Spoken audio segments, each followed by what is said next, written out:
这不是一只普通的黄金百达翡丽正装表，它是252，外号是 Disco Volante， 也就是飞碟。为什么我们这么叫它呢？我们可以看它有这个非常宽大的阶梯式的表圈，4个非常向下弯曲的表耳。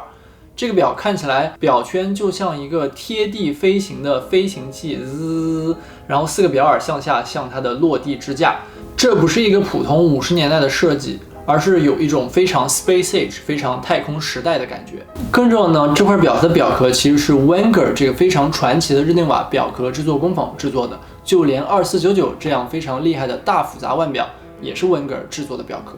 而这块表里面搭载的才是我觉得这块表真正的一个主角，它的12-600AT 机芯是百达翡丽历史上第一个自动机芯。它的全金基楼雕花大白驼加上它日内瓦印记打磨的非常完美，而这个30钻的机芯，它的精确度可以在那个年代达到每天正反1秒，这个精度是非常超前的科技。它也搭配了百达翡丽当时在1951年刚出的 Gero Max 百轮，也是新科技。而这么漂亮、这么厉害的一个新发明，百达翡丽还是选择了用这个密底后盖，完全让佩戴者看不到这个非常漂亮的机芯，也是非常深藏功与名。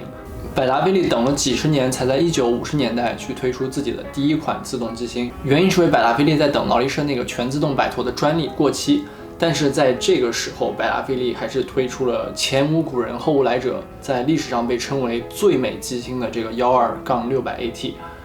它的兄弟也就是2526，也是大家非常喜闻乐见的一个自动机芯的神物啊。但是它的表盘呢是珐琅的，有些时候比较易碎，佩戴要小心点。252还是非常方便佩戴的，而且它的表壳形状也十分有意思。你能看出这只表一眼就是自动机芯的呢？你可以从它的表冠上看出这个细节啊，上面有一个这个 PP 表冠。它呢不是直接印上去的，而是百达翡丽弄一块小金块，把它多余的部分全部凿掉，露出了这样的 PP 2个字。他们也在60年代之后就去掉了这个非常花时间、耗精力、花钱的表冠。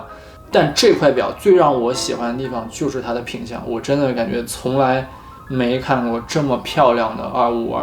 它的表圈还有它的表耳后盖保存的非常好，我们看到 18K 的印记也可以在后盖上，而它2个表耳上分别有的金的印记也是十分的完整，非常的深厚。但是最令我惊讶的是这个表的表盘，它实在是太完美了。我们可以看到它上面每一颗外圈的这个分钟的小珠子都完全没有时间的痕迹，它的表盘被保存的像几十年不变的一个感觉，我觉得非常惊讶，这个表能有这样的品相。这块252不失为早期自动机芯百达翡丽一块非常完好的样本。